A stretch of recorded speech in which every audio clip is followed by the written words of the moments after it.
Hey everyone, today we're diving into Hyperfocus by Chris Bailey. Do you often feel overwhelmed by distractions, struggling to complete important tasks, in a world where constant notifications and interruptions steal our attention? This book offers practical strategies to help you regain control and focus on what truly matters. Stick with us till the end to learn how you can boost your productivity and master the art of focus. Our attention is constantly pulled in different directions, and sometimes it feels impossible to focus on what's truly important. Are you someone who finds it difficult to stay concentrated on a single task? Do you often end up multitasking or losing hours to distractions like social media or TV? These habits can drain your time and keep you from reaching your full potential. Hyperfocus is here to change that. In this summary, you'll discover how to sharpen your focus, minimize distractions, and use your mental energy more effectively. We'll also explore ways to cultivate productive habits and manage your attention wisely. If you're ready to transform the way you work and accomplish more in less time, then this is the guide for you. So let's get started. First, switching off autopilot mode. When you're in autopilot mode, you can't give your full attention to anything. Take Beth, for example. While getting ready for work, she's on autopilot. She wakes up, freshens up, has breakfast, and heads to her job. All the while her mind is wandering, thinking about other things. We all switch to autopilot when doing repetitive tasks. You already know how to perform these actions because you've done them so many times before. They've become habits. This works well for simple tasks like getting dressed or making breakfast, but living on autopilot all the time is not ideal. If you take a closer look, living in autopilot mode means living the same life every day you go to work. Spend hours glued to your phone, then come home and go to sleep. Weeks fly by in this routine. Is this how life is meant to be lived? Do you really want to spend the next few years like this? I doubt it. That's why you need to reclaim your attention and switch off autopilot. You can start by identifying. Identifying means what kind of tasks make up your daily routine.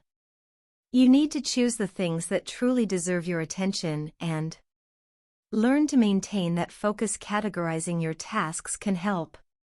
There are two main factors that determine where your focus should go. The first factor is whether a task is productive or not, something that yields valuable results.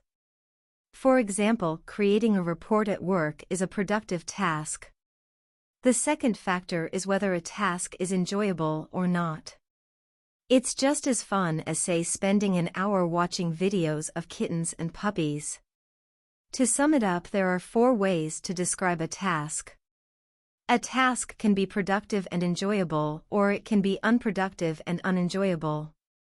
Some test tasks are unproductive yet still enjoyable, while others can be productive but not enjoyable.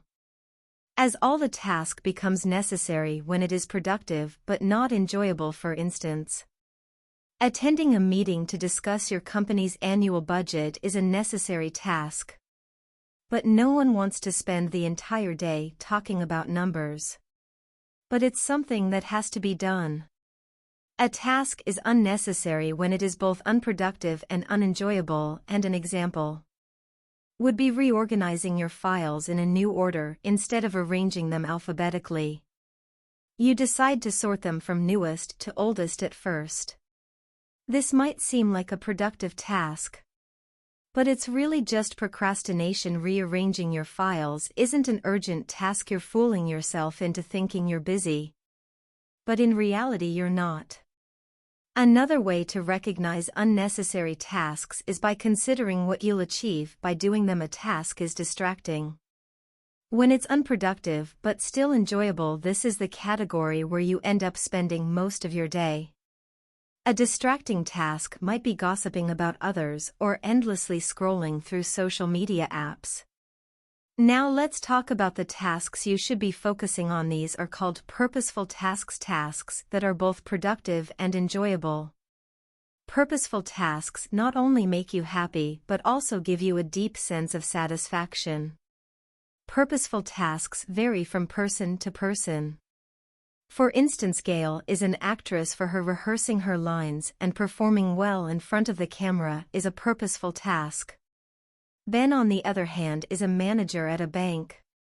His idea of a purposeful task is finding the right investments and potential clients.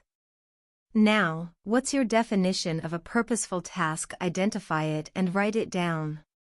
Gradually categorize your entire day into the 4 categories mentioned earlier. Doing this will help you understand where your energy and time are going. In the end, you'll spend more time on purposeful tasks, bringing more fulfillment into your life. Second thing you have to know is the power of hyperfocus. Do you remember a time when you had a tight deadline for a project or research paper? You had plenty of time before the submission date, but what did you do? You probably worked without much distraction. And even if you did get distracted, you quickly redirected your attention back to the task during that time. You likely didn't focus on anything else except the project. You were so immersed that you lost track of time. You might have started working at 6 p.m. and before you knew it was 10 p.m. What you experienced was a highly productive mode, known as hyperfocus. Simply put, hyperfocus is when you channel all your attention into a single task without getting distracted. Even if distractions do arise, you can quickly regain focus. Most importantly, when you're in hyperfocus mode, you feel genuinely satisfied with what you're doing. For example, Polly painting her purposeful work. She paints to earn a living, but she's also passionate about it. Whenever Polly paints, she is completely in hyperfocus mode. She might start painting in the afternoon and stay engrossed in it until late at night, completely losing track of time. Her attention is fully on the painting, and every brush stroke on the canvas brings her a deep sense of peace. In those moments, she feels neither stress nor fatigue. There are 4 stages to entering hyperfocus mode. Rule 1. Choose a meaningful task. Start by selecting a task that's significant enough to capture your attention. Along with entering hyperfocus, it's important to set a clear intention. Think of it as mentally preparing your brain for serious work, like gearing up for an all-night study session. Rule 2. Eliminate internal and external distractions. As mentioned earlier, hyperfocus makes you highly attentive to the task at hand. While distractions may arise, you can easily refocus. However, that doesn't mean dealing with distractions is always easy. The best way is to manage distractions in advance. Turn off phone notifications for a few hours and let your family and friends know you're busy. This will reduce your temptation to get distracted. Rule 3. Focus for fixed periods. Your brain can't stay in hyperfocus mode all day. That level of concentration will fully exhaust your mind. So decide how many hours of focus are realistic for you. Rule 4. Learn to refocus.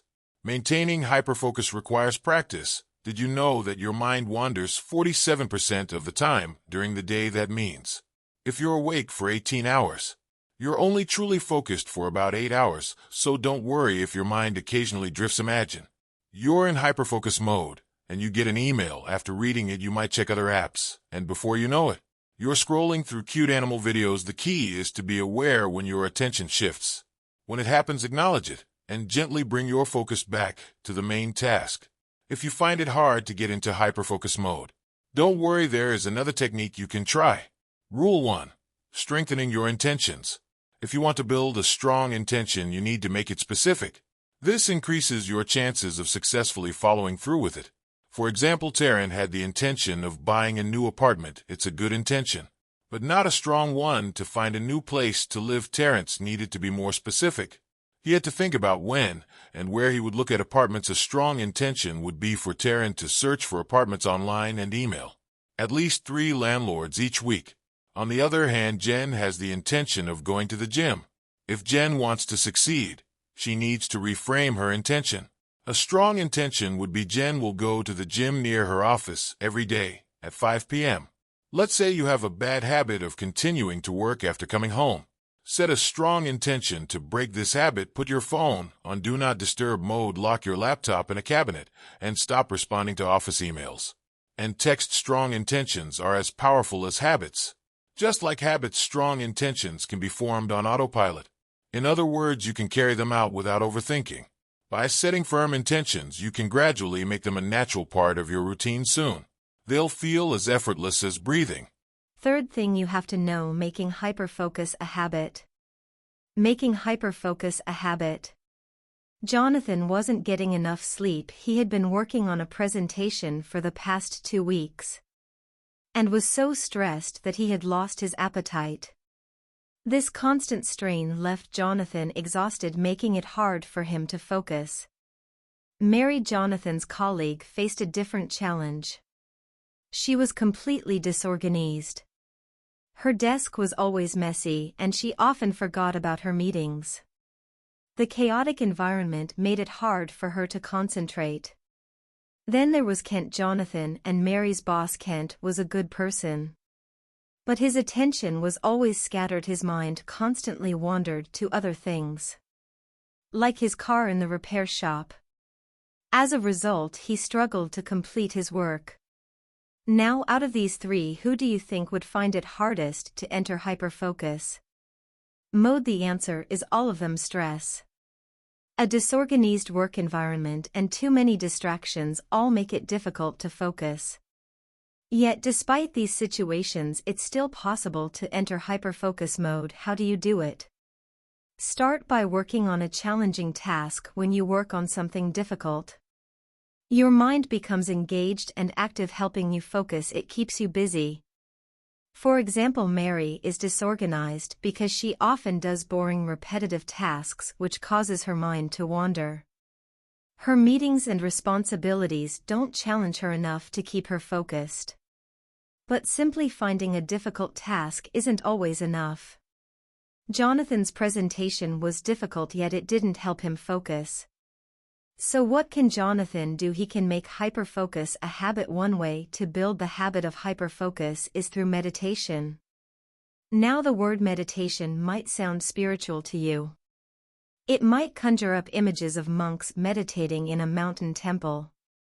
However, meditation is an excellent way to improve focus, and you can do it daily.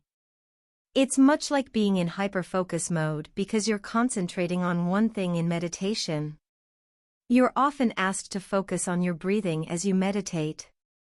You pay close attention to every breath. You focus on the sensation of air going in and out, noticing where you feel it, whether in your stomach or shoulders. Of course, meditation might sound boring and your mind will wander. But that's the point. You need to train yourself to maintain your attention for short periods. Meditation helps you become aware when your mind is wandering. Once you notice this, you can bring your focus back to your breathing. Focusing on your breath is effective because it's a simple task. Over time, you can direct your attention to more challenging tasks, like projects and presentations. Meditation also helps with big executive tasks. This means that whatever you choose to focus on, you can easily control your attention. For example, imagine you're in a crowded area, and the noise of people around you is distracting you from studying your notes. With the help of meditation, you can learn to ignore the surrounding chatter. This is similar to focusing on your breath. Your mind will want to wander because the task may be boring, but the moment you catch your mind drifting, bring it back to your work. The more you practice this, the longer you'll be able to stay in hyperfocus mode. Is meditation not enough for you? There's another tool you can use to enter hyperfocus mode. Hyperfocus sounds impressive. You want to stay in hyperfocus mode because it helps you get things done. Unfortunately, distractions are everywhere. Now think about the concept of exercise. You know it's good for your health. It boosts your energy and improves your well-being, but why do you still skip exercising? It's because the thought of it seems tiring or daunting. Hyperfocus can feel the same way at first, but with practice you can overcome that initial resistance. The first 40 seconds of hyperfocus mode are the most important. This is when you're most likely to get distracted. However, just 1 minute of purposeful attention can extend your time in hyperfocus mode. But how can you do this? There are 4 ways to overcome initial distractions. First one, start small. Keep your hyperfocus periods short until you no longer feel resistance. If you plan to focus for an hour, reduce it to 45 minutes or even 10 minutes. 10 minutes of hyperfocus is enough to begin with. Over time you can prepare yourself to stay in hyperfocus mode for longer. The goal here is to help you become comfortable with focused attention. Second one, recognize when you're too busy. The truth is you always have time, but you choose to spend it elsewhere. Becoming aware of where your time is going will help you overcome initial distractions. For example, you might say you're too busy to have dinner with friends. But a typical dinner lasts less than 2 hours. Now, how much time do you spend scrolling through social media apps? Probably more than 2 hours. You always have time for what matters. It's those initial distractions that get in the way. Third one, keep practicing hyperfocus. Think of it like a muscle. The more you exercise it, the stronger it becomes. The more you practice hyperfocus, the easier it becomes to overcome distractions. Fourth one, wreck heart. In other words, take a break after spending time in hyperfocus mode. Give yourself a moment to relax and recharge. Fourth thing you have to know is recharging your attention. Now that you've learned how to sustain your attention for longer periods, congratulations, hyperfocus mode can transform your life. However, be cautious, it requires a lot of mental energy. If your mind becomes exhausted, you'll lose your ability to focus. That's why it's essential to recharge your mental energy regularly. You might be worried that taking breaks will make you lose momentum. But what if you struggle to get back into hyperfocus mode? After a break, the truth is it takes a long time to lose progress. As mentioned earlier, hyperfocus is like a muscle. If you've trained that muscle for months or years, it won't disappear in just a few weeks. You need to be aware of the signs that indicate you need a break. One clear sign is getting easily distracted. You'll find it harder to fully concentrate on a single task. Another sign is when your motivation weakens. These signs might not be as obvious, but you'll notice a lack of desire to work on certain tasks. When you start taking longer than necessary to complete simple tasks, it's a sign your mental energy is running low. For example, spending excessive time writing a report or organizing your desk for the 5th time in one day are indicators of low energy. There are certain things that help recharge your mind. One is sleep. Research shows that getting enough sleep improves your focus by 58%. It helps you feel refreshed and significantly boosts your productivity. Taking regular breaks throughout the day has a similar effect. Resting may sound simple. You probably think all you need to do is step out of hyperfocus mode, right? But it's more than that. Your break should be refreshing enough to restore your mental energy. An effective break should be low effort, enjoyable, and something you want to do. It should also be something that's not work-rated. In short, your break should be effortless, but it should also bring you joy. Try to avoid using your phone during breaks. Instead, think of activities you can do once or twice a day, and make a firm plan to do them. The author of this book, Chris Bailey, takes various kinds of breaks to recharge. He prefers walking to a coffee shop to get his favorite brew instead of having it delivered to his home. He leaves his phone behind during these walks. Sometimes, Chris recharges by going to the gym or meeting a friend. So when should you take a break, and for how long? That depends on you. Ultimately, you know best what kind of breaks give you the most energy. Take Sophia and Grace. For example, Sophia is an introvert who has to socialize with her coworkers. As a result, she often needs breaks to recharge.